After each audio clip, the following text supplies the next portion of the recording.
Hi, my name is Kelly Berry, and I'm going to show you today how to send an email to a student via Google Classroom.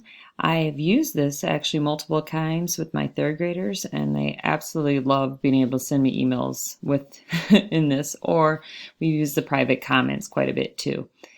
Go up here underneath the waffle where it says the Google Apps, go to Classroom. And I have a number of classrooms in here, but I'm going to scroll down to the one created for this class.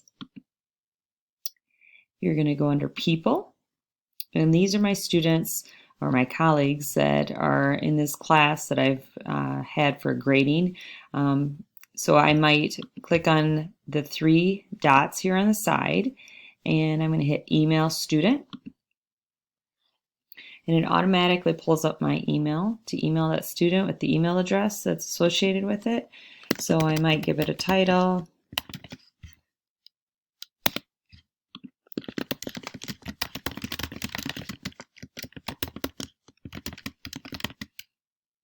Or social studies.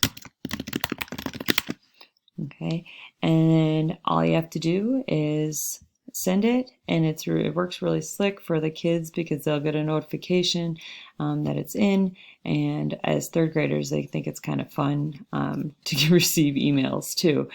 And then you hit send, and that's all that's to it. Thank you.